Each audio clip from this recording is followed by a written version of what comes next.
Hey everybody, just going to take a quick break from the show and tell you about Noom. Has Noom helped you? I believe it has. Oh, that's got an app. You can do tracking. It's terrific. It does. Noom builds personal plans that can meet individual needs. That's the thing. Takes into account any dietary restrictions, medical issues, other personal needs. That helps build a plan that works for you. And yes, so I know that you've had your own personalized program here that you've been working on.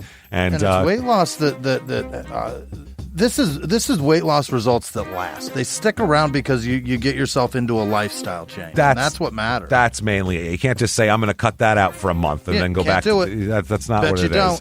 So I'm glad it's helping you. That's great. And it really does. I like the psychology and biology-based approach here. Yeah. Noom Weight uses psychology. That's why they say losing weight starts with your brain, but it also takes into account your unique biological factors, Jimmy. All of your multitude flora and fauna that goes on inside of you there. Sure. Yeah. Stay focused on what's important to you with Noom's psychology and biology-based approach. Sign up for your trial today at Noom.com, Noom.com here, based on 3.5-year study of actively engaged Noom users with minimum starting BMI of 25. Individual results may vary. Visit our website for more information.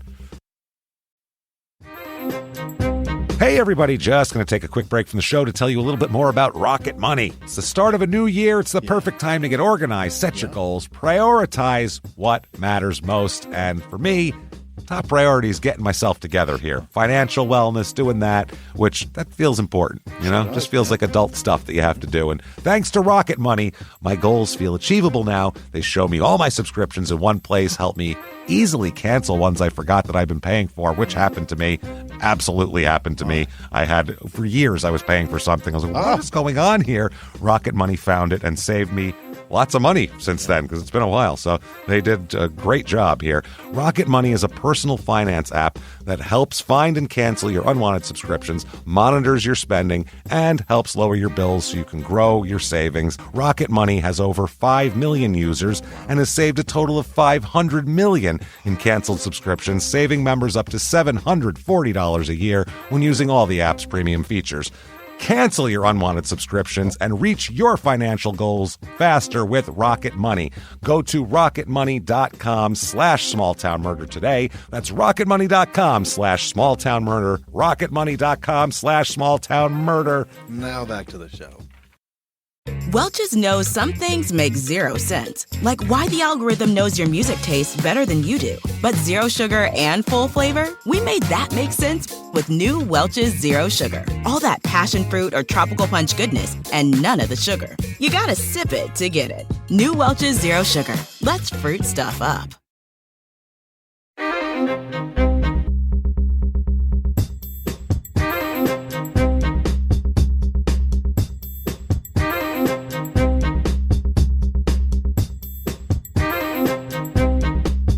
Hello, everybody, and welcome back to Small Town Murder Express. Yay, and choo-choo! Oh, yay indeed, Jimmy, yay indeed. My name is James Pietragallo. I'm here with my co-host. I'm Jimmie Whisman. Thank you, folks, for joining us so much. All aboard the murder train. We are going up to the far Pacific Northwest today. We're going to Alaska today on this murder train. I guess that is. Chugga a long way. As Pacific Northwest as it gets. That's as Northwest as possible and to be in the United States. So here we go. We're going to do that very quickly before we start. Your Stupid Opinions is out, everybody. It's going, It's out. We're going to release our 4th episode here. We love it. It's been going great. So if you have not listened to it yet, you are messing up. Check it out. Your Stupid Opinions, our new podcast, wherever you listen to podcasts. Right. Oh, we can't wait. Also, listen to Crime and Sports if you have.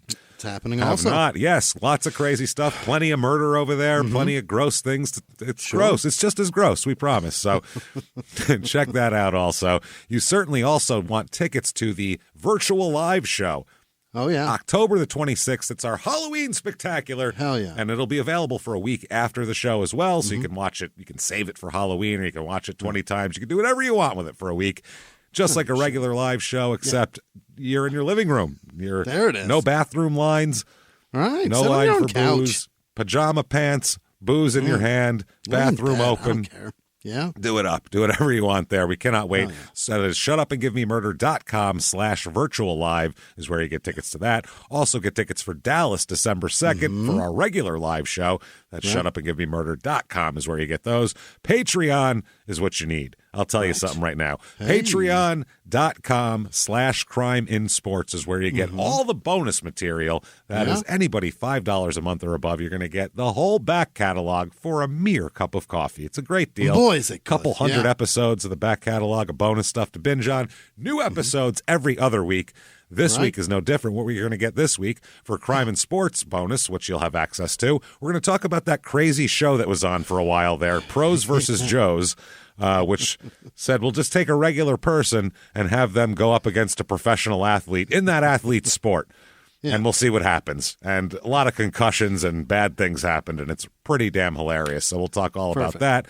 And then for Small Town Murder, we're going to talk about a crazy case that is yet to go to trial because it keeps getting delayed. The Sarah Boone case, the alleged suitcase killer who zipped her boyfriend up in a suitcase. And pretty awesome they're giving her a nickname. It's hard not to. With one body. She's real. Whew, we'll talk about that. But patreon.com/crime-and-sports is where you'll get all of that stuff and more. Yep. You'll get a shout out at the end of the regular show as well. That said, let's get into this. Time to get into this. Let's do this. I think it's time for everyone to sit back. What do you say? Let's all clear the lungs, arms to the sky, everyone, and let's all shout, Shut up and give me murder. Let's do this, Jimmy. What do you say, everybody? Fantastic. Let's go on a trip. We're doing it. We're going all the way to Alaska today. Yeah. We don't go to Alaska often. No. And we're going to go out here. We're in Palmer, Alaska. Palmer, Alaska. Yeah. It's in southern Alaska here, where most of the civilization is in southern Alaska. Is that what it is? Most of the towns and because it gets colder the farther north you go. So the colder it gets, the less people you're going to have. Population, and the shit is giant too, right? It's gigantic. Alaska's gigantic. It's just sprawling, it's like the size of Europe, and there's like 2 cities in it. This is in southern Alaska, 45 minutes to Anchorage. Okay. So kind of driving distance, I guess. Sure. 2 hours and 25 minutes to Hope, Alaska, which was our last episode up there. Wow. Which was the Deadly Love Hexagon was the title of it. It was fun. The motto here is, there was a lot of people involved in that one, all just jizz everywhere. Motto of this place, Alaska at its best. Yeah. So it doesn't get better than this. Where's it at its worst? For vegetables, it certainly doesn't, as we'll talk about here. That's where it's at its worst. Quickly with the town stuff here, population 5,978 currently. Okay. Up 32% since 2000. So it's been booming out here. Median household income, little bit high, but not too high, $62,068. And median home cost, $351,300. So it's pretty average, actually. A lot of military families live here. There's a base nearby. Yeah. So a little bit of history. In the late 19th century, so late 1800s, the U.S. government started taking interest in the coal fields north of Palmer. There's coal up there. So they were like, And then financiers started constructing the Alaska Central Railroad to be able to go get that coal in 1904. World War I, we needed a lot of coal. Yeah. And they said, well, let's get coal from up there. So they had the Navy constructed rails from Seward and got all the coal. By the end of World War I, the U.S. Navy distributed land in the coal fields to war veterans. Is that right? Yeah, like the Revolutionary War almost. It gave them land, and additional land was open to homesteading as well. They were trying to get people to settle this up here. Yeah. Farmers, miners, homesteaders began to come here and populate it. By 1917, they had a post office. It was called Wharton originally, this town. Yeah. Wharton, and then it changed to Palmer. But farming was the big thing. In the middle of the Great Depression, part of the New Deal relief program was to transplant struggling farmers from continental U.S., the lower 48, up to Palmer so they could farm there because you have more chance of being successful because this town is famed for 90-pound cabbages, 7-pound turnips, and giant root vegetables. What nuclear shit went on up there? No, the sun in the summertime when these things are growing, the sun shines for 20 hours a day. So that's right. They get that all day shit. And in the winter, it's dark for like 4 months. So it's hard up there. You better grow a 90-pound cabbage if you want to eat this winter. You're going to need sauerkraut all winter with that thing. So reviews of this town. Let's find out what it is to live up here. First of all, this person says 5 stars. Love it. Mm-hmm. Plamer. They don't even spell it correctly. They went there. Plamer is a close-knit community where everyone know everyone. All right? Okay. Everyone know them. Everyone know them. The majority of the people are very helpful and inviting. It's a great place to live and watch your family grow. So they love it. Fascinating person. That's good. 3 stars. Palmer is very community-oriented. It's a good place to raise kids. It can get pretty windy here, though. Oh. Okay. It's a very Beware. weird. It's You're going to lose a balloon. They lose 2 stars for wind, though. It's kind of rough. I've lost like 4 of those canopy things that you put out in your yard and eat under in the last year. Here's 3 stars. It is a great place to live if you wanted to live in a place where it's quiet and away from the city smells. Oh, God, my head hurts. What that sentence is tough. Just said. But I'm going to get rid of the English and the whatever grammar problems, and let's go to... It stinks. The people... People want to get away from the congestion and the noise. I never hear of it. I got to get out of the smells of this place. That's very strange. So many smells, I'm confused all day. I'm very confused. I can't spell. The smells make for bad spells. But it have its disadvantage due to the fact that there aren't many opportunities and no malls. Well... I thought you wanted to get away from the smells, man. That food court will fuck you up. I want to smell Auntie Anne's pretzels now. And it does feel lonely as well. All right. 2 stars. It's a nice, sweet rural town. This is not sounding like a 2-star review on the first sentence. That is a great place to raise kids safely and healthily. Mm-hmm. Okay. What is this next one going to be? It has no nightlife or healthy options for young adults. It has limited job opportunities for young adults. So, okay, that makes sense. 2 stars. Quote, Alaska does have the highest crime rate after all. Does it? No. Well, that depends because violent crime rate, I know number 1 in the nation is Arkansas on that one, so not Alaska. Yeah. Anchorage is actually one of the highest cities for crime rate, though. Is that right? Yeah, Anchorage has a very high crime rate for some reason. Fascinating. Things to do here. The Alaska State Fair is in Palmer. Oh, yeah. And so this is the biggest deal in Alaska. State Fair. It goes on for weeks, it looks like. I see at least Friday, August 18th to September 2nd. So it's got to be the last hurrah of being outdoors, right? I think so. After that, everything freezes over. I think on the 3rd of September is the annual freeze over, and you just know you start ice skating then. Yeah, the sun goes away for 4 or 5 months. Put your old blankets over the plants. No shit, man. So in 2008, Scott Robb of Palmer won first place and a $2,000 prize for his 79.1 pound cabbage. 79 pounds of cabbage, just the one. But in 2009, a world record-breaking cabbage was put out here at the Alaska State Fair. 127 pounds. Fuck your 79. Cabbage. You could murder a person with a cabbage. Would they ever? You could murder them with the cabbage and then cut it up, make kraut out of it, and no one would ever know. They'd never suspect, I bet it was a cabbage. They'd never find the weapon. I broke your 79-pound record in cabbage 3 months ago. Punk-ass cabbage. That's nothing. 120 pounds. With your bullshit-ass cabbage. Then the pumpkin contest. This is this year that just happened. 2023. Sure. First place was a 2,023.5 pound pumpkin from Anchorage, Alaska. How fucking big is that? a ton, literally. It's a ton. Yeah. A ton of pumpkin. Ton of pumpkin. That's insane. So that's one pumpkin is 2,000 pounds. We don't have a lot of time, so I'm gonna read through the list of their musical acts, and it's definitely not what you expect. Probably. The Turnpike Troubadours, Noah Kahan, for King Plus Country, Blues Traveler, Flogging Molly. Hell yeah. Nate Bargatze will be slinging jokes over there. Okay, of course. Home Free. Yeah. Young Gravy. Oh, yeah. Yeah. J Boog. Kill Switch Engage. Fuck yeah. The String Cheese Incident. I don't know that. Noah Cyrus, and of course, last but not least by any means, the Little River Band. So, dude, they've got something for everybody. Yeah, this is fantastic. It's really throwing darts all over the board to make sure that someone will like everything there. Young Gravy just went to the VMAs with Lisa Ann. Yeah, that's what I mean. It's from very current to the Little River Band. It's just everybody there. Incredible. And Blues Traveler in between. Yeah, there we go. Skinny Blues Traveler. Yeah, used to be the world record pumpkin. Now he's not anymore. That's how it goes. Let's talk about a murder. What do you say? Let's do it. All right. Let's talk about a young man, shall we? Uh-huh. All right. We're going to go back in time to about 2016 here. Okay. So 2016, we'll catch up with a teenager here named David Grunwald.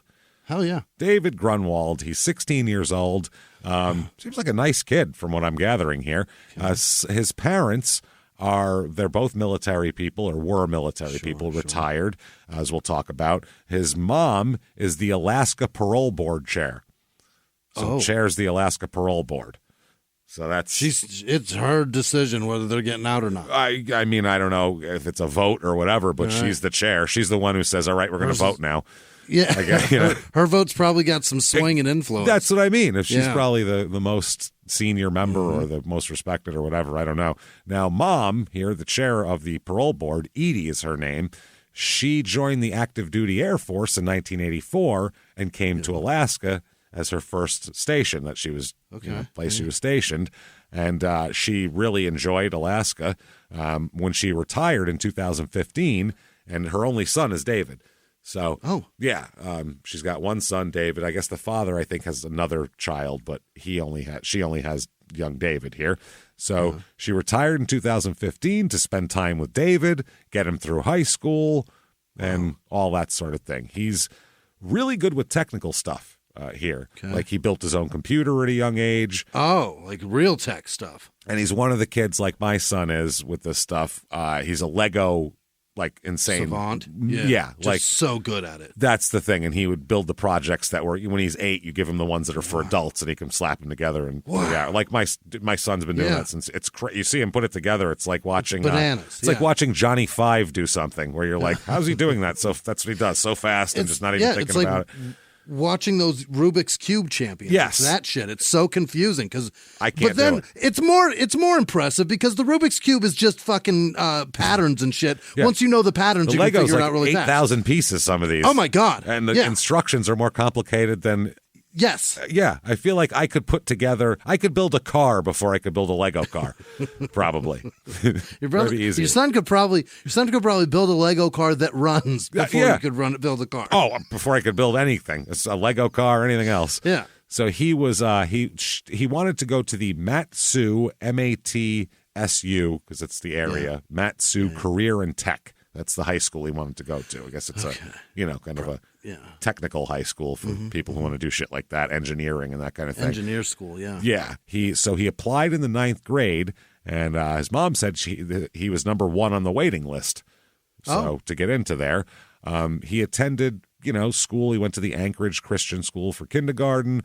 He went with his mom to Alabama, I guess, because she was still active duty at that point. And went to the Alabama Christian Academy for the first grade, and then they ended up going to D.C. for a little while, and they were back in Alaska. He was like into soccer, took karate, played basketball, that sort of shit. Went to church twice a week. Kind of a, typical kind of just a nice kid who does what his parents say he should do.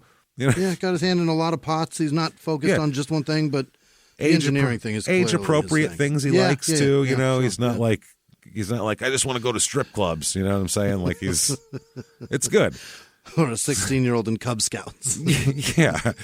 He had a parakeet named Zeke that hung out on his shoulder. Yep. So all sorts of shit. Always a fucking bird. I like how his mom said we went on a, quote, miserable hot trip to Disney World.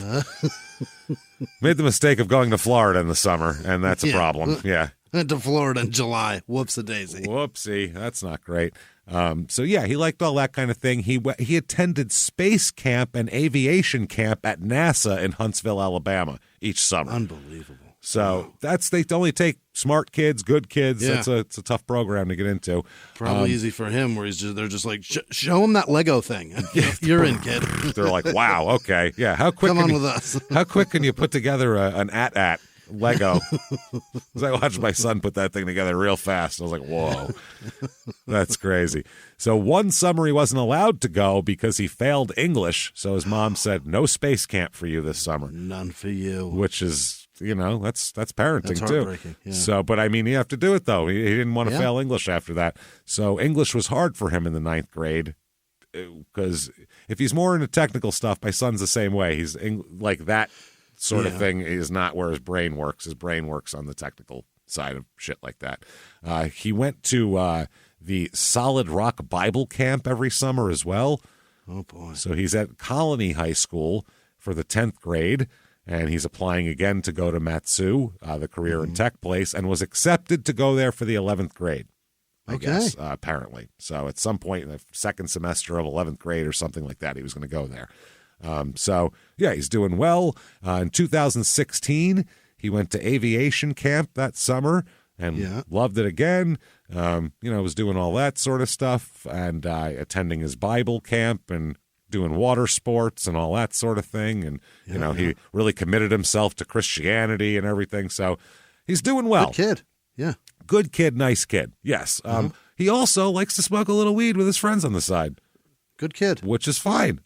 I knew so many. I mean, there was kids that I hung out with that were complete ne'er-do-well shitheads that smoke weed. But then we also hung out with, I'll tell you what, somebody we went to high school with who got a scholarship to Harvard and literally was like a great athlete and a brilliant person, got perfect score on her SATs, all that. I sold her weed all the time and mushrooms. You know what I mean? Greg Giraldo told the joke that Michael Phelps smokes weed. That's a great story because you can smoke a little bit of weed and still be the greatest Olympian that ever lived. Not just have lung capacity, the best lung capacity. The lung capacity of a fucking blue whale, basically. Yeah. So, not bad. He'll bogart your whole fucking bag. Doing well. That's not the guy you want to give a bong hit to. Definitely not. No. So, he's got some friends that he hangs out with, and, some of his friends are good kids and some of them are shitheads. Because, I mean, if you're going to smoke some weed, you're going to hang out with the kids who smoke weed, which it's not big groups of good kids that hang out. It's a couple of good kids that hang out with a few whatever, and hopefully maybe they'll rub off on each other a little bit.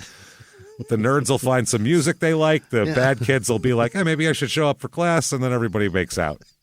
Everybody gets drawn in a smidge to the center. Yeah, just everyone rubs off just a drop on each other. So November 13th, 2016, he's got a girlfriend, David. Okay. Doing well there. So he hangs out with her on this day. It's a Sunday.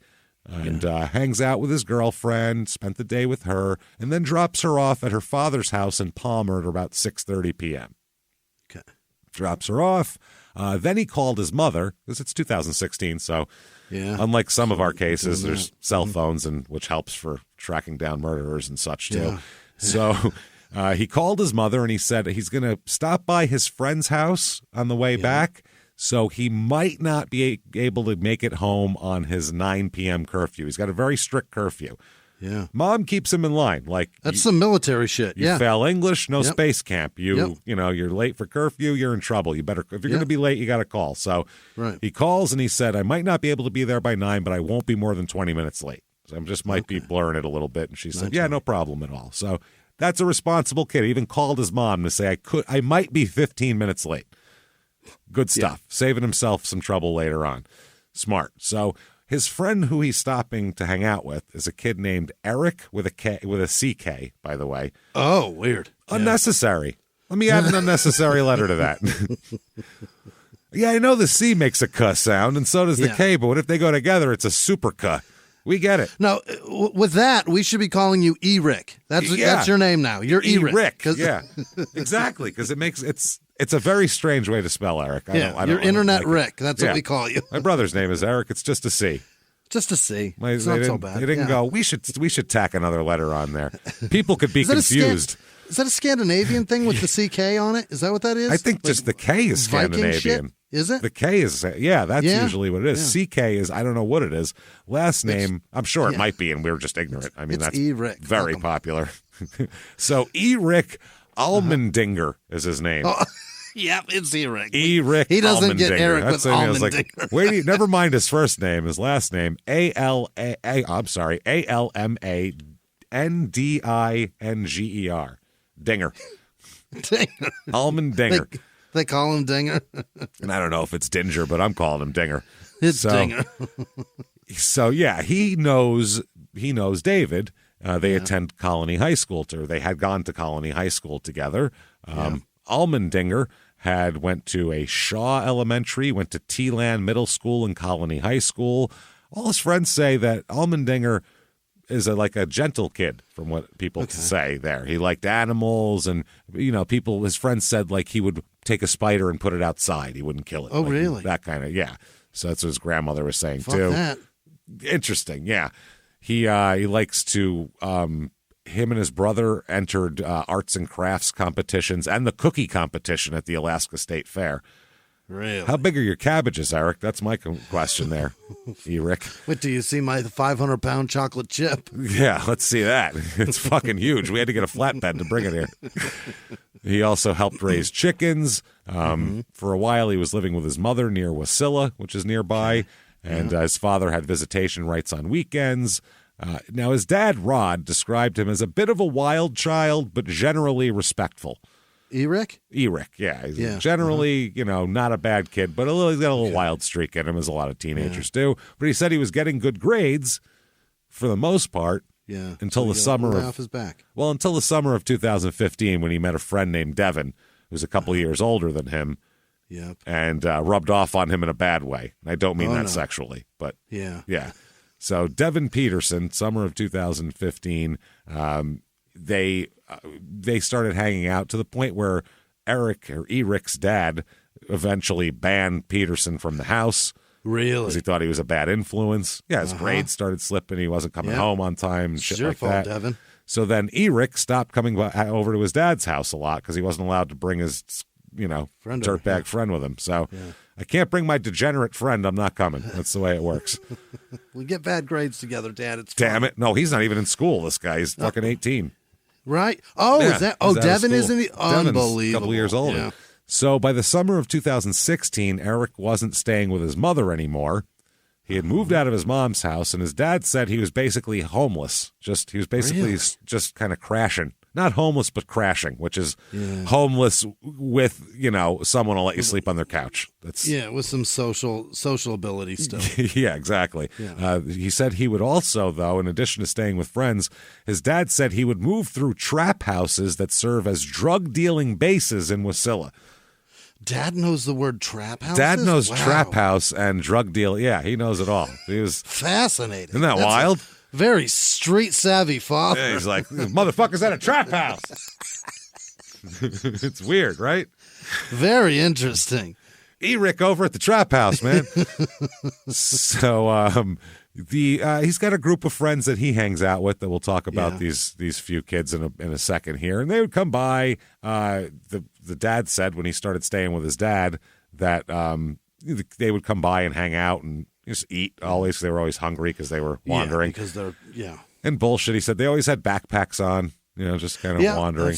That's teenagers. That's generally, that's the sign of a dipshit, generally. Anybody wandering around with a backpack after 4 p.m. is probably up to no good. Probably up to no good, yeah.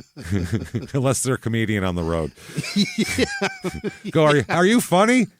No, Outside of the you're airport. up to no good then. Yeah, or on the way to a club or on the way home from a club. Because I always do that. But yeah, just ask someone if they're funny. Tell me what's your best joke, motherfucker. If it's funny, then let them go. I don't know if I'm afraid of you or I want to hang out with you. I'm not sure. Not but positive. You're probably up to no good. So Rod, Eric's dad, agreed to let him stay at the house again by October of 2016. They had to agree also to let another teen stay with him as well. Somebody else here. So another friend of his has to be able to come over and stay there as well. Not that passed in the bill, huh? Yeah, not Peterson, though, there. Okay. Hey, everybody, just going to take a quick break from the show to tell you about the safest sponsor ever, Simply Safe. Absolutely. These people will keep you safe. It's amazing. You know that every 26 seconds a burglary takes place in the United States, according to the FBI. That means that by the time this podcast is over, dozens and dozens of homes will have been targeted, ransacked. God knows what happens here. So protect your home before it's too late with Simply Safe proactive security system. Simply Safe helps stop threats before they even have a chance to break in. Named Best Home Security System by U.S. News and World Report 5 years in a row. And by us for about the last 8 years as well. If you trust us, believe me, you want Simply Safe. So visit simplysafe.com/small to claim 50% off a new system with professional monitoring plan and your first month free. That's simplysafe.com/small. There's no safe like Simply Safe. Now back to the show. This show, Small Town Murder, is brought to you by BetterHelp. Get yourself some therapy, everybody. Honestly, here. We often hear about, red flags that you should avoid. Hey, that's a lot of a thing. It's become a real phrase now, real cliche. But why don't you focus also, you look at green flags in friends and partners. Look for good things as well. Right. And maybe you're not sure what that looks like, though. Therapy can help you figure that out. What are positive things? What are the green flags? And then you can practice them in your relationship. It's absolutely a fact. And so, honestly, we absolutely are huge advocates for this. It really, really helps. BetterHelp is fully online, making therapy affordable. It's convenient. They serve over 5 million people worldwide. You can access a diverse network of more than 30,000 credentialed therapists, wide ranges of specialties there. Here's the coolest part. You're not getting along with your therapist, you're just not feeling it, you can switch at any time, no extra charge. Wow. The thing is, they want you to get help. That's it. And you can do it with BetterHelp. Discover your relationship green flags with BetterHelp. Visit BetterHelp.com/smalltownmurder today to get 10% off your first month. That's BetterHelp, HELP.com/smalltownmurder. Now back to the show.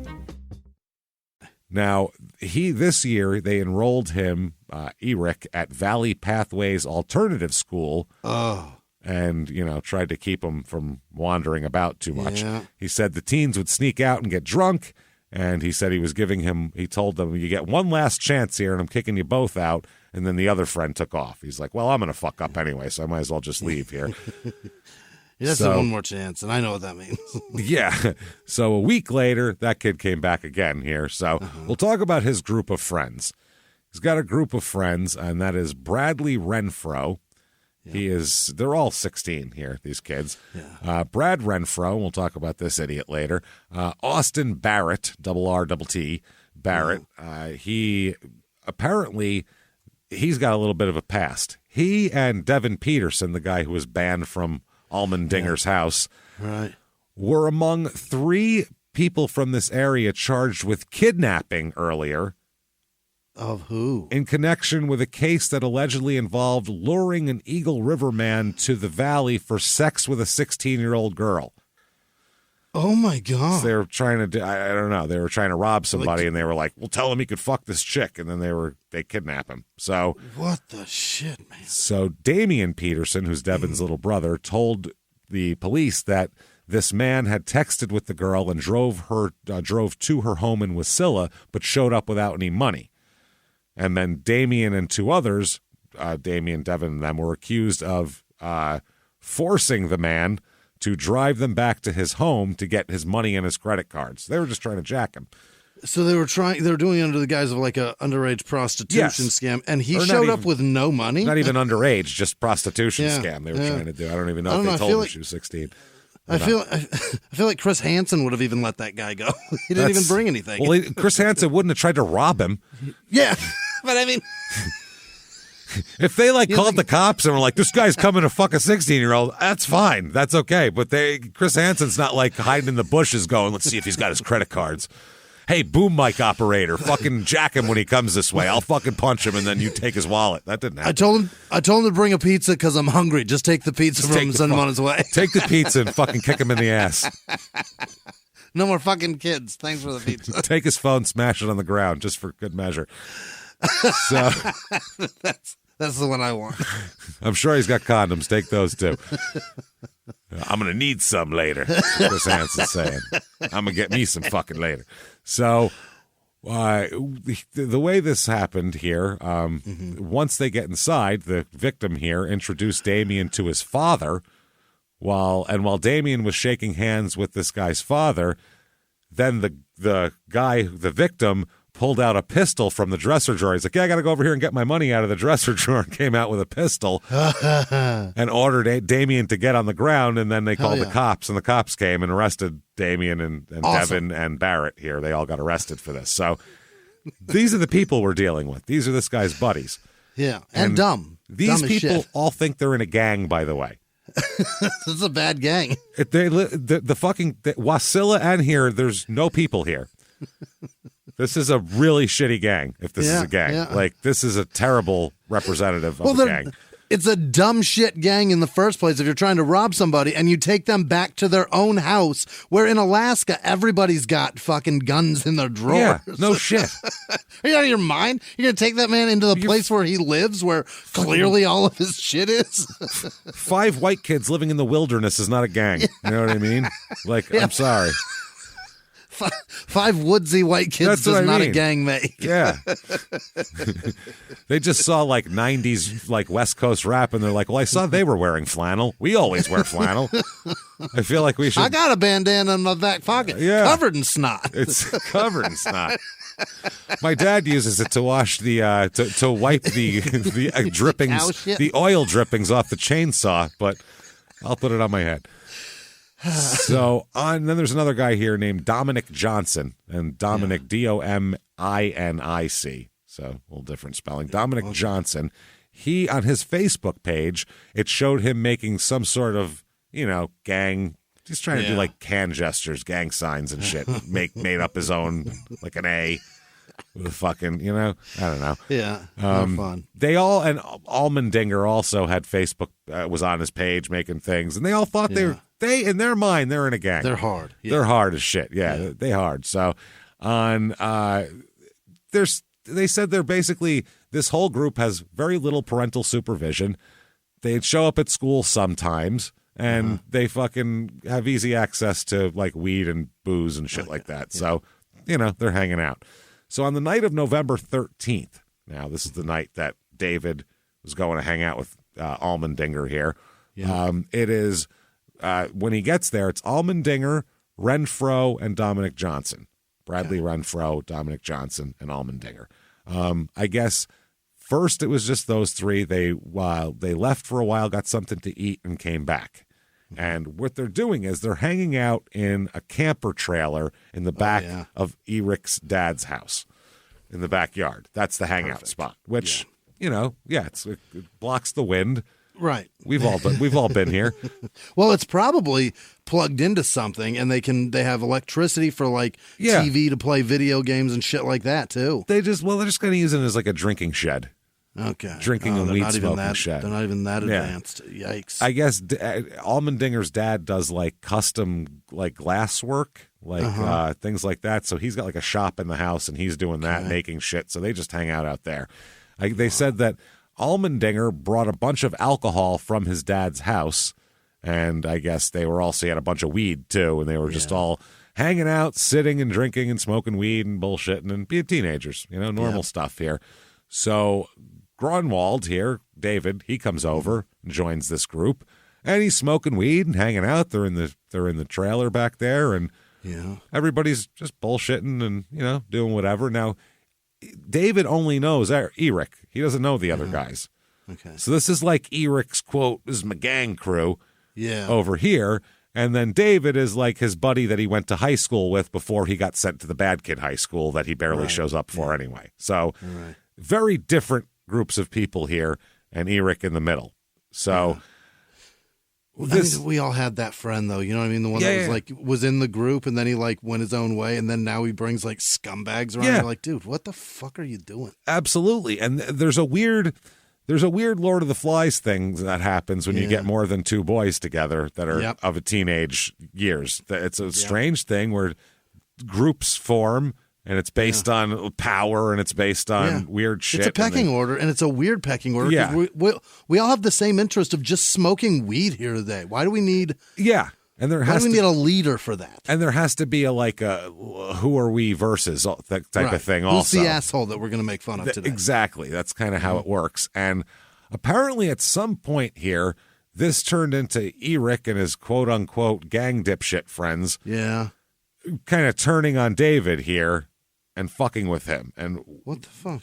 The reason, it seems like it may have started with something mild and then it just escalated. And when you have four people feeding off of each other and nobody's mature enough to stop it, it escalates into something way bigger. Or it was a plan and it's just a gross thing to do. Either way, it's gross, but the degree of grossness will vary here. It depends on the motivation of it. Yeah. So David's hanging out that night and smoking weed in the camper when apparently they lured him into the camper's bathroom. So it's those are tiny, small in there. It's like an airplane bathroom, basically. And I guess Allmendinger has a real heavy 40 caliber Ruger pistol. Oh. And they pistol whip David with this. Why? And they end up just beating him senselessly with their hands. It seems like with their hands, feet, with the gun. They beat this poor kid into half consciousness for no reason. I mean, if you're in an RV bathroom, there's only room for you and a fist. You know what I mean? Yeah. And, that poor bastard. He had no chance to defend himself in there. You can't fight back. No, that bathroom, there's no room for anything. It's not even like there's no Mile High Club. What is that, the Sea Level Club if you fucking an RV bathroom? You can barely shit by yourself in there. Yeah. They're so small. By yourself because people are right there. So they're beating him. Oh, God. Then they take him. He's half conscious. He's bloody. They take him. He's got a 94 Ford Bronco, like an OJ Bronco. Yeah. Essentially is what David's driving. Sure. So they drag David outside, and he's begging for his life. He doesn't know what the hell are they doing to him. What are you doing to me? This wasn't the plan. We were going to smoke weed in a camper. This is crazy. They throw him in his own Bronco and drive him to the KNIK. Is that Nick? Is it Kinnick? I have no idea. It's probably the KNIK. KNIK. Country 94.6 River. Where they get him out of the Bronco and they walk him into the woods and beat him some more and then shoot him with the 40 caliber Ruger and kill him. What the fuck? No reason. No reason. We'll find out. Just to be dicks? We'll find out the kind of reason later on, but that ain't the reason. God. It's one of those things where you're like, no, I'm not buying that. I need to know so bad. This fucking poor kid. They shoot him out there. I'm so mad. And they just leave him out there in the woods. Then they take his truck and they go, what do we do here? Now, Bradley Renfro, he was the one that was making suggestions on where they should take him to kill him when they were driving. Really? Well, we should go there. We should go here. It's pretty remote over here. So following that also, he was the one who said, we should definitely burn the vehicle. And Renfro is the one who bought gas to pour all over the Bronco and set a flame, which they do. They drive it to another place and set it on fire and leave it in the woods. I don't understand what the motivation and point of all this is. I don't get what the point of the fire is, other than to destroy evidence, is all I can imagine. Because physical evidence, hairs, and that sort of thing are going to burn up in a fucking car fire. So, but what that does tell you is guaranteed whoever did this was in this car. Car. This car had something to do with it. And if you want to try to be inconspicuous about something, I would say lighting an SUV on fire in the middle of the night probably isn't the best way to do that. Remember we had that Crime and Sports about Craig Titus where they went and did that. They killed this lady in the fucking Vegas desert. In the middle, in the desert where if you have a room on the 20th floor of the Luxor, you can see this fucking fire going on, for Christ's sake, in the middle of the desert and set it aflame, and everyone saw it for 50 miles around and said, what's that fire in the desert? Why is the whole town flickering? Yeah, which these are 16-year-old idiots also. So that night, Allmendinger messages a girl here just before 4 a.m. here. So later on that evening, whatever. Now, the girl was dating a different boy of the group, not Allmendinger. She says later that she was staying with, she told him on the text that she was staying with friends of her father's in a nice neighborhood and wasn't going to school all the time and all this type of shit. So he sent her 2 videos that were filmed in the shed, in the camper shed back there. In one of them, Allmendinger looks really wasted, and he's laughing hysterically and wrestling with somebody while rap music plays in the background. That's all she can make out of it. Then he makes what looks like a gang sign afterwards. So these kids are so... You just want to open hand smack these fucking kids. Go to school, you fucking idiot. Stop. Yeah. You're dumb. This isn't real. I want a man named Junebug to paintbrush these motherfuckers.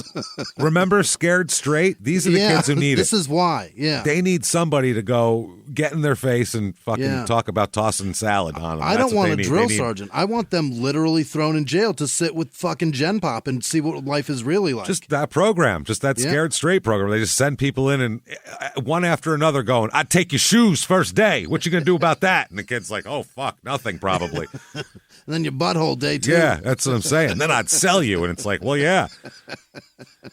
In the next video, Allmendinger looks all kind of dazed and has what's described as a triangular stain spreading across the front of his jeans. What? And somebody asked him if he pissed himself. Did you piss yourself? So at some point, the girl said she messaged Allmendinger to, say you guys are really, you're going to get in trouble. I can hear how loud this is. Your dad's going to hear it from the house. And also she got angry with him and one of her girlfriends who was fooling around with Allmendinger in the shed and came in with hickeys on her neck. So she's arguing, you were giving my friend hickeys. They just murdered a kid. And pissed his pants. And there's so many things happening. But she's mad about the hickeys, though. She said, quote, I got mad at them because I just didn't feel that was okay. The hickeys. The hickeys. The morals on this girl. Good girl. What else isn't okay is David doesn't come home at all. Oh. So he's supposed to be home by 9:20 at the latest, and he is, by midnight, they're like, well, David would call by now. He's a good kid. And they said, his dad said it's completely unlike him not to call. So they call the cops and reported that he met this Allmendinger to give him a ride to Anchorage. He may have done that. He may have said he may have given his friend a ride. Maybe that's why. I guess his mother here, Edie, said that his girlfriend had mentioned a planned stop at Allmendinger's house on the night that, after he dropped her off. Mm-hmm. And but she said she didn't really know Allmendinger, but that's what he was saying he was going to do. Now, this is from Edie. Edie says, quote, when David didn't call or show up at 9:20, we knew something was wrong. I tried calling him several times, left messages. Then I called Victoria, that's the girlfriend, to ask what time he left and where he might have been headed. When we then called Eric's father, even Devin Peterson at Eric's father's recommendation. Yeah. They might be with this guy. Victoria here, that's the girlfriend, started reaching out to all sorts of people for information, and each of these vicious group members lied and misled her, us and the troopers. The troopers even questioned us because of what they were saying. We had to write a letter describing David and that he was not a runaway and had no desire to go off the grid and all this type of shit. That's what the group was telling the cops. He told us he wanted to run away and live off the grid. I don't know, man. He's probably in the woods somewhere. Okay. Yeah, that's what 16-year-olds who have a lot of shit going on do normally. Yeah. So she said all night on the 13th of November, David's father and I drove around looking for evidence of breaking down, sliding off the road, anything. Just looking with a flashlight. Did his car go off? Did he hit a tree? He's unconscious, slumped over the wheel. She said they stopped at the trooper station, and the troopers said, well, they'll keep an eye out for any, Broncos on the side of the road. Sure. So they said the night of the 13th, this is Rod Allmendinger, Eric's dad, he assumed that Eric and the other teens were staying at the house, inside the house, and watching TV in a downstairs bedroom because, he didn't even know Eric. He thought Eric was in the house. He said, I didn't know what he was doing. He said he didn't see David come back or anyone else go to the trailer, which he usually kept locked. He said that he kept trying to reach Eric and finally heard from him at 4 a.m., and his dad said that the Grunwalds were worried about David because that's his parents were calling all around. So the father said this, quote, "He just said for everybody to just chill. He's probably just out hanging out with somebody else and being late." So just that's chill. what I did because I'm a dad. I just chilled. I just chilled and said, "Oh, that's cool." And Okay.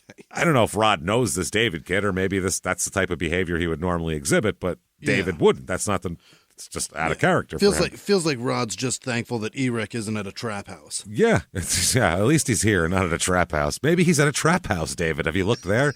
Have you checked all the trap houses by any chance? Rod, the dad, said he looked in the trailer once a few days after David went missing to see if he was maybe hiding back there. Yeah. Maybe he's like living back here, running away. He said he poked some sleeping bags but didn't see anything amiss. He didn't look in the bathroom and see the blood. He said it was dark in there and I quote, "wasn't looking in the bathroom." So you were looking hard enough that you were poking sleeping bags to make sure he wasn't hiding in one, but you didn't check a whole room. Didn't make sure a room where he could easily be standing up hiding from you. He could be just shitting reading a magazine. We have no idea what he's doing in there. Whacking at anything. That's a dad that's willfully ignorant about everything happening around him. Yeah, that's fucking Very ridiculous. Magoo. It's just boop, boop, boop, wandering through it. He said he locked the door whenever he saw it had been opened, and when he saw that the trailer was opened a few days later when he went to go in there, the dad said that Eric told him that he needed to get something out of the trailer, so that's why he must have opened it. Mm-hmm. Allmendinger said he went to bed around, this is the dad, said he went to bed around 1 a.m. after trying unsuccessfully to reach Eric via Facebook Messenger, and a response from his son came at 3 a.m. and said, quote, "Hey, I'm sorry. I'm not with any David, to be honest. I'm with some friends and I won't be home tonight. Sorry. Maybe I will be at school tomorrow, hopefully, if I can get a ride." How about get your fucking ass home and don't tell me any of this maybe shit. How about your curfy, motherfucker? So you're 16. A child. You are Come the fuck home. 1-6, bitch. Get home. Sorry. Wow, bitch. Hey, if you're saying that shit, Yeah. Hey, yeah. 1-6, bitch. Get your ass back to the house. Maybe I'll go Maybe. to school. How about maybe I'll beat the shit out of Holy you? How's shit. that? That is crazy. For talking Wow. to me that way. Are you nuts? So they're searching. The authorities are asking for the public's help in locating possibly any surveillance video from around the area that could possibly show David or his Ford Bronco, license plate JFM 910, on the night of November 13th. So the next day, November 14th, a passerby, it's a where they set the truck on fire is like a popular spot for four-wheeling, apparently. Of course it is. Somebody went out four-wheeling, and they find his Bronco west of Wasilla, burnt to shit, and no sign of David. Yeah. So mom here, Edie, David's mom, said instant fright, horrific scenes played out of David being burned to a crisp, leading to scenes of David out there in those woods somewhere, people searching everywhere.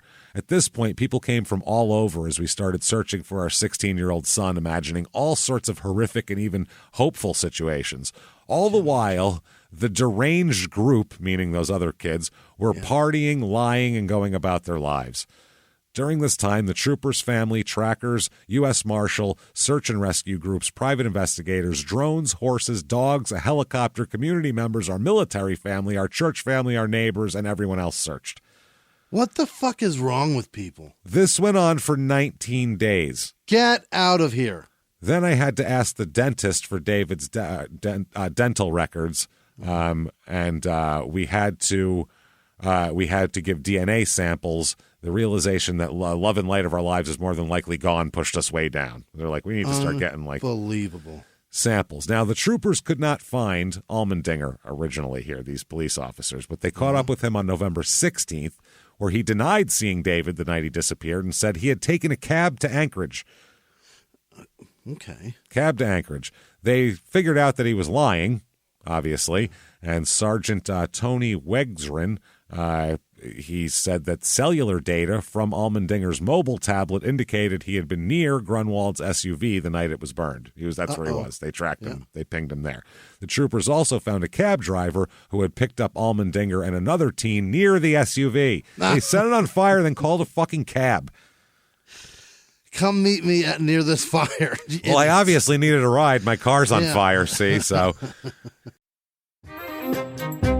Hey everybody, just going to take a quick break from the show to tell you a little bit about Sono Bello. You know, the most known secret with celebrities and influencers and all these famous people is so many of them have had lipo.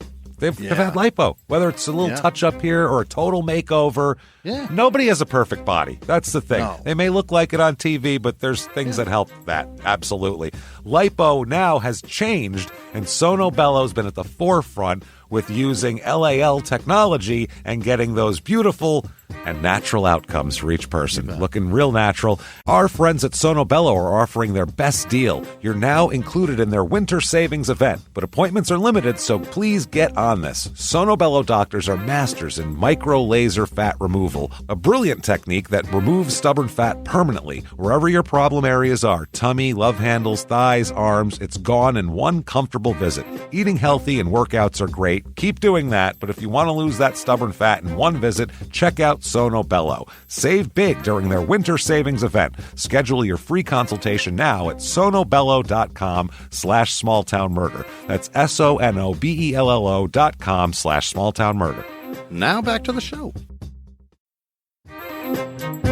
Hey everybody, just going to take a quick break from the show to tell you a little bit more about our stylish friends at Quince. That's right, let's go elevate your styles, people. Yeah. Get it going, look good out there, and you can do it now without breaking your wallet, without breaking the bank, because at Quince, you can get high-end, versatile pieces at prices we can all actually afford, which is very nice. You want to get good stuff that lasts and it's good, and they have quality stuff that's very affordable, and you can do like we did, upgrading our stuff here, while still being a very reasonable price. Quince only works with factories that use safe, ethical, responsible manufacturing practices, along with premium fabrics and finishes. It's all quality stuff. You're going to love it. Trust us, it looks good. And I've got the leather jacket. It's a very high-quality item. Real nice, soft leather. Yeah. Jimmie's got his linen pants he's rocking. Yeah, they're terrific. Come on, be like us. Be fashionable. Get in there with Quince. Indulge in affordable luxury. Go to quince.com/smalltownmurder for free shipping on your order and 365-day returns. That's QUINCE.com/smalltownmurder to get free shipping and 365-day returns. Quince.com/smalltownmurder. Now back to the show.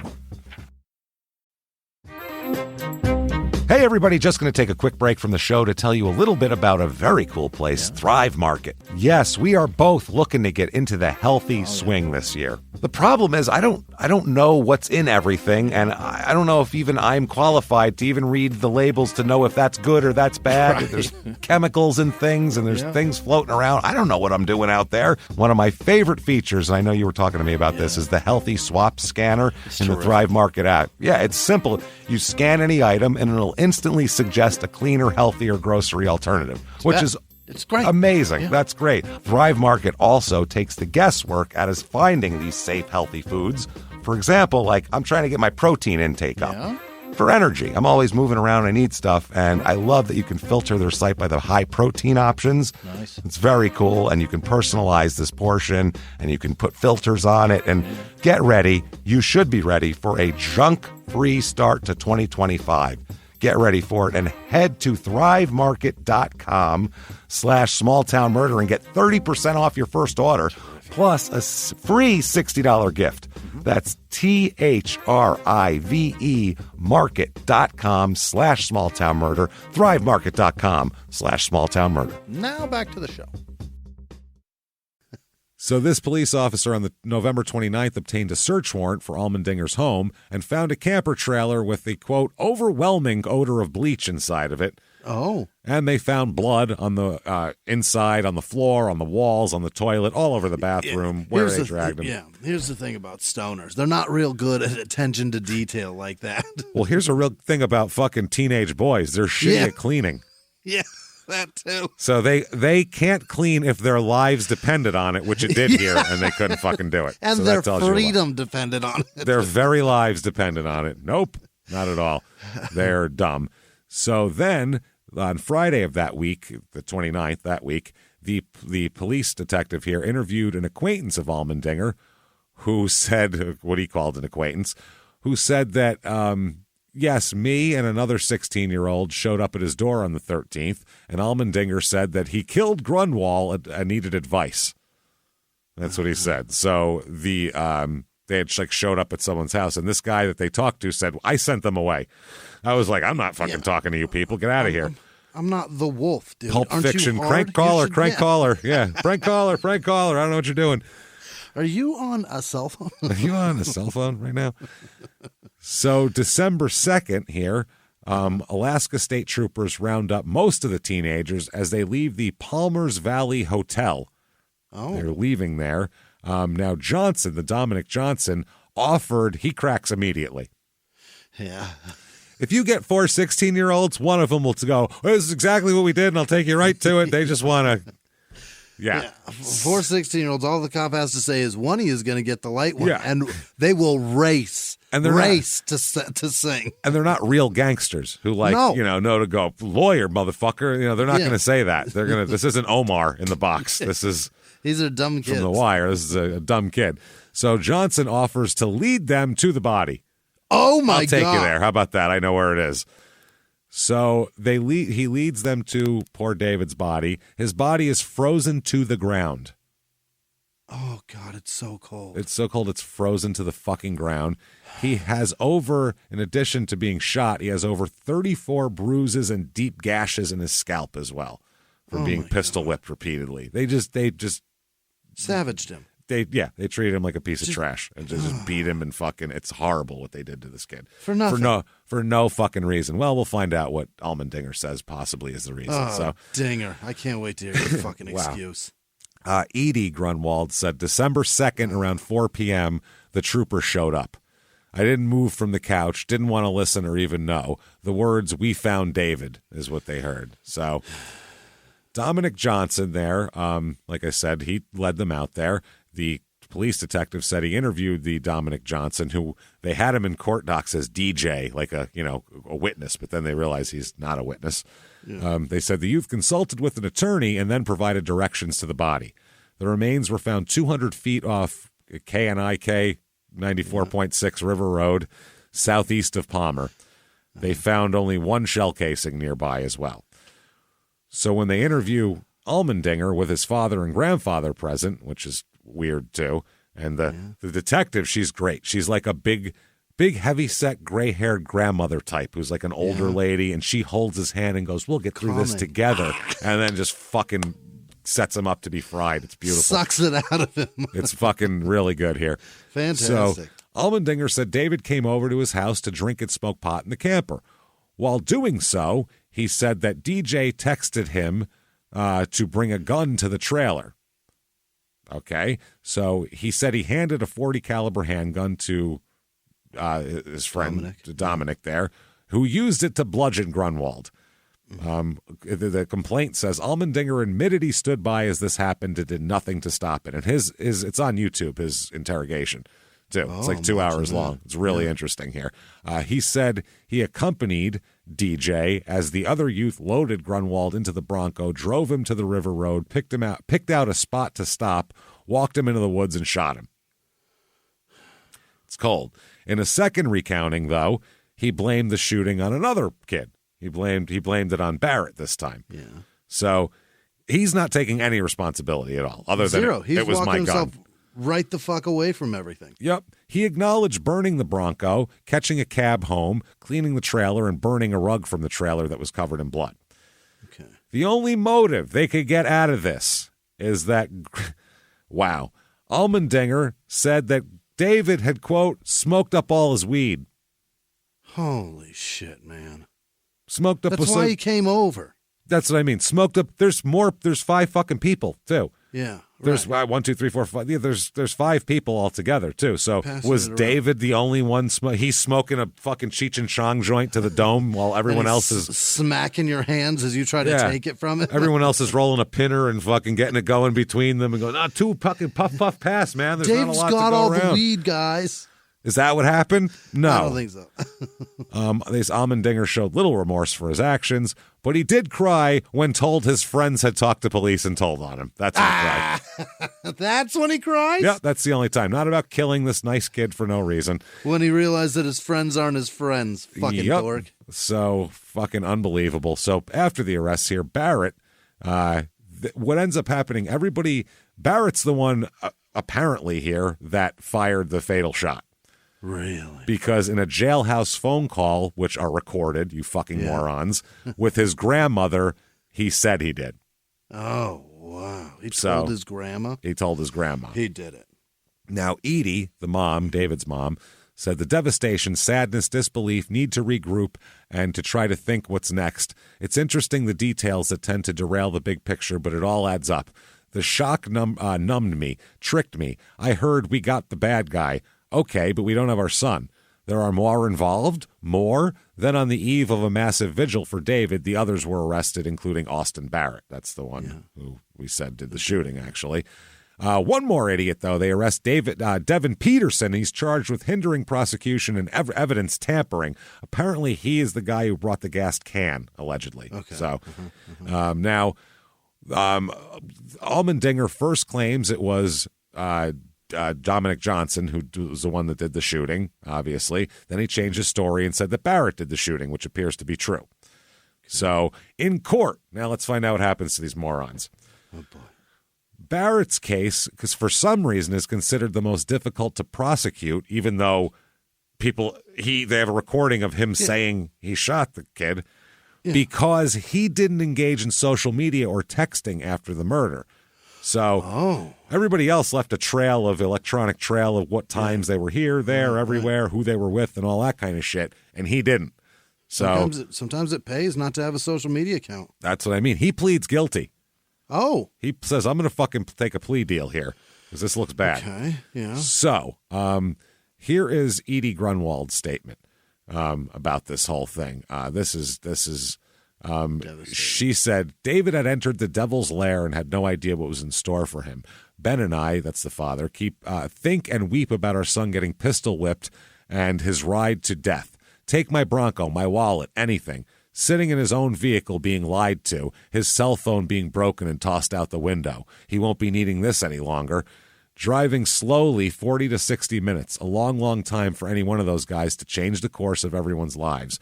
But they stuck to the plan, finally stopping, pulling David out of his own vehicle, walking him into the woods with a sweatshirt and slippers on. I wonder how he was able to keep those slippers on. Maybe he thought he would need them.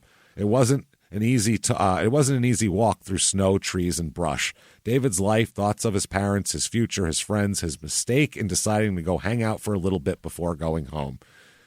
Jesus Christ. Yeah. The group stops. David looks up. I see, feel, hear the click of the trigger. Instant noise and searing blackness with white dots. David's soul is no longer in his body. He might be watching these guys run off. He might see his slipper that came off his foot at that point. Then again, the blackness, the loss, the vacancy of his body, laying there in sub-zero weather, light snow falling. This is fucking heartbreaking. Unbelievable. She's really good at she's a great writer. Making you feel it. Jesus Christ. She's pouring her heart out, I think. She's a good mom, yeah. I mean, fuck, I would feel this is what everybody... People less eloquent would be like, this is what I want to say. Like, she should help people who are less eloquent write victim impact statements because she's great at it. Out. And it makes sense. She goes on to just say, their lives are completely shattered and, everything. They say that our lives are in two parts, when David was here and when he's not now. That's it. So she says, David.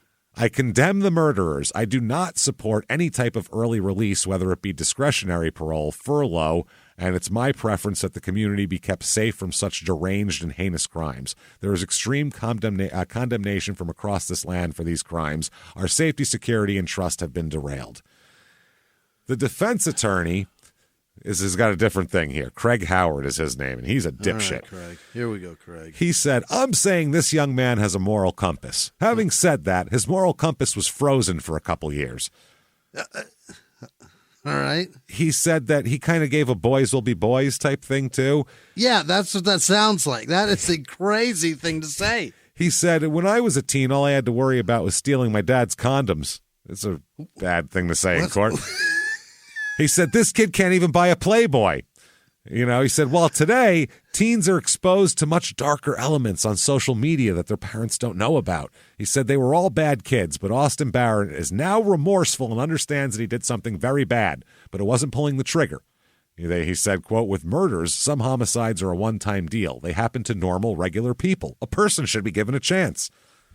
It just happens sometimes. Why is Craig so focused on sex being a deviant? He's just... I was stealing condoms and jerking off into my dad's Playboy. That's what I mean. That's all I cared about. Was he saying? I think he's trying to say all I had to worry about was jerking off and maybe trying to finger a girl in the back seat of my car when I was 16. Right. These kids have it much. They live in Alaska. They don't. Stop, it's fine. Man. Yeah, exactly. And he murdered somebody. What are you talking about? He went on for 45 minutes talking about how. He said that the case affected him deeply, the lawyer. Now he's not even talking about the client. He said that it's affected him so deeply he had to throw away his slippers because they're the same brand that David had worn. So he couldn't wear them anymore. Wear isotoners anymore. This is from the newspaper here. With a trembling voice, incomplete sentences, and jerky motions, Howard referred to the novels Lord of the Flies and the Oxbow Incident, which he had reread recently. The former book reminded him of the dystopian youth involved in the murder of Grunwald, and the latter book reminded him of how the pursuit of justice can go awry. In another moment, he described his own father as the original Great Santini and recalled how much he had disappointed his father by not going into the military and how he thought his dad had died prematurely because of that. He described trying to resuscitate his own child once and how hard it is to be a defense attorney. This has nothing to do with you. He just had a... He broke. This one broke him. He broke it. He said many of his colleagues have succumbed to alcoholism, lost marriages, and killed themselves because of heavy burdens of the work they do. He said, quote, I can't believe I've made it this far. It's like he's being accused of murder. He's like, I'm going to go home and shoot heroin into my cock tonight. This is enough. He then described the psychic damage he suffered from being a defense attorney. This one broke him. This isn't broken. He said, this picture of David Grunwald will live in my mind forever.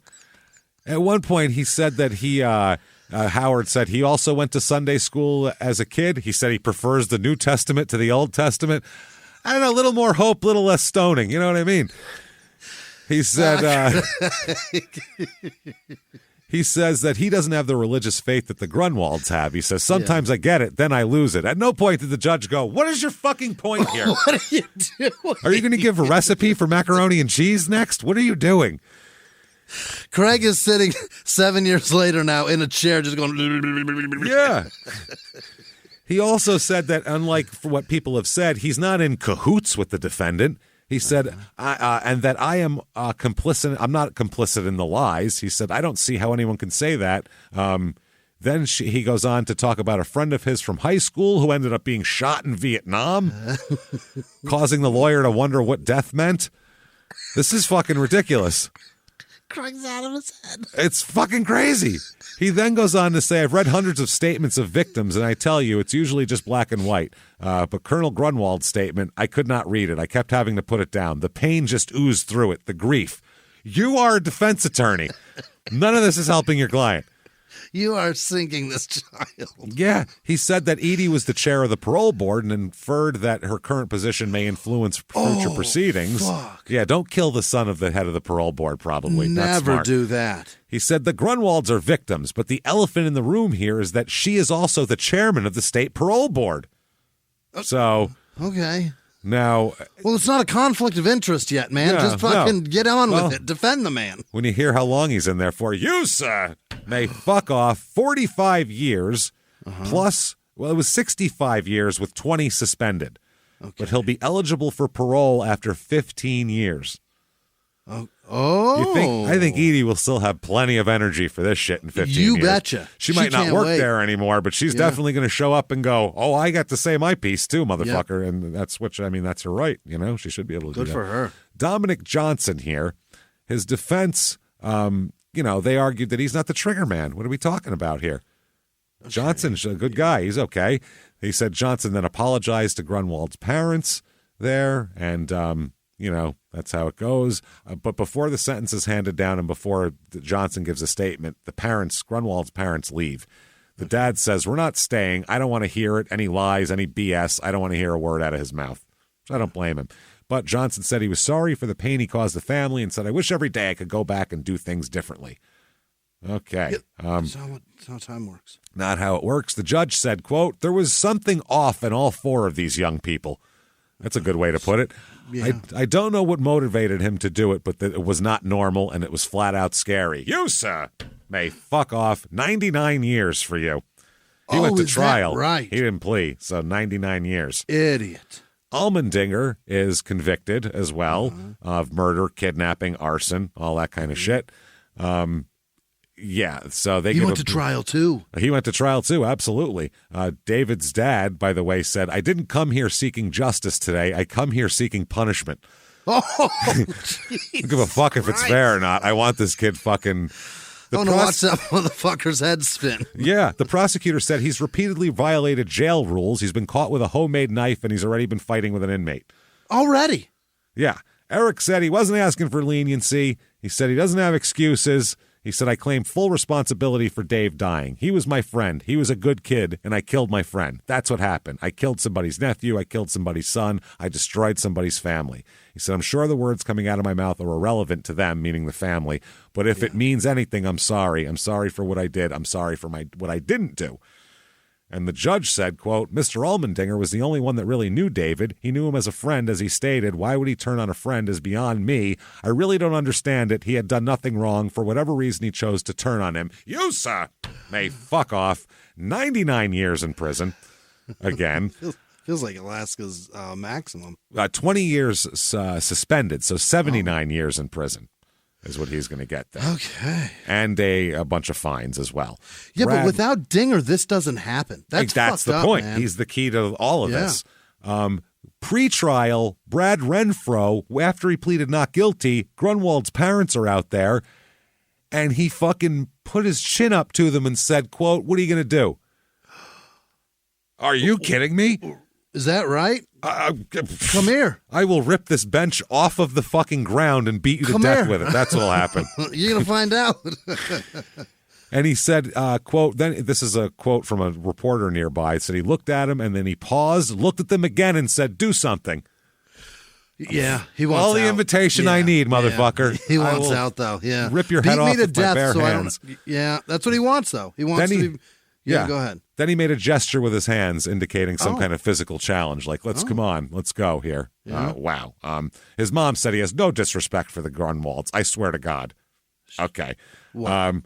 Yeah, the judge says to walk someone in the woods and execute him, it takes a darkness in these boys. You, sir, may fuck off. 105 years. Renfro got the worst? 105 years. 90 years with 30 suspended, 10 years for kidnapping, 5 years for tampering. He'll be eligible for parole after 35 years when he's 51. The judge did something. Yeah. Fuck you. Devin Peterson, he is the accomplice there. He was sentenced to 6 years for tampering with evidence and hindering prosecutions because he hid the gun used in the crime as well as helped torch the vehicle. What the fuck, dude? Now, currently, there is a Facebook page called Justice for David Grunwald that's still very active, and the mom will put updates about stuff, and I think she's the one posting. I'm not sure, but it seems it's a nice little thing. There's a lot of pretty active. Now, David's murder here apparently freaked everyone out in the whole community. People didn't think of it as like an idyllic little place anymore. They oh, my God, your kid can't go out and hang out with his friends. Mm-hmm. Fuck. So... after this, too, the community came together to honor David. A memorial scholarship was established in his name to help support students pursuing careers in the fields of mechanics and engineering. Hell yeah. And a memorial run was established to raise money for the scholarship. So that's really nice, and we'd like to donate to that. That's pretty cool stuff. So that's very cool. Oh, man. Wow. That's Palmer, Alaska, everybody. And unbelievable. Just a sad story, man. Just a nice kid who wanted to smoke some weed, man. Leave him Truly. Fuck.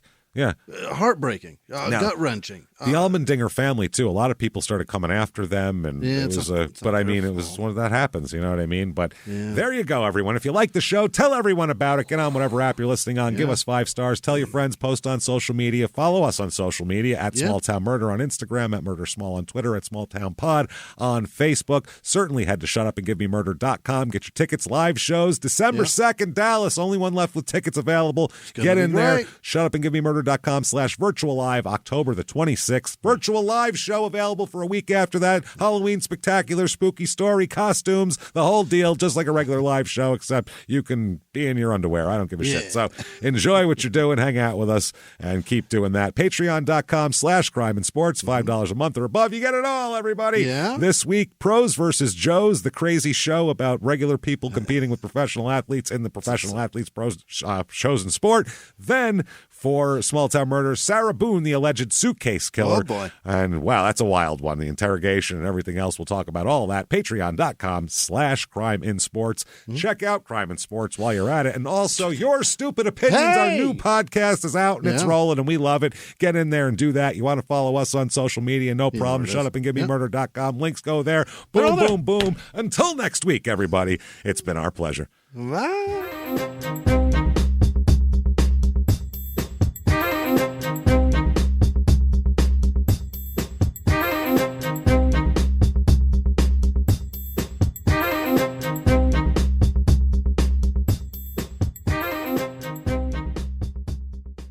If you like Small Town Murder, you can listen early and ad-free now by joining Wondery Plus in the Wondery app or on Apple Podcasts. Prime members can listen early and ad-free on Amazon Music. Before you go, tell us about yourself by filling out a short survey at Wondery.com/survey. In the 1980s, a rosé swept the country. Hey, Mike, I really like this White Zinfandel. Well, good. Now put it down. I'm going to try another one. White Zin became America's top-selling wine. But most don't know that this sweet drink has a sour history. What began in 1986 with counterfeit bottles, a big fraud, a multi-million-dollar fraud, sent investigators chasing one of the most powerful families in the business, the Licciardis. But the closer the feds got to them, the more dangerous things became.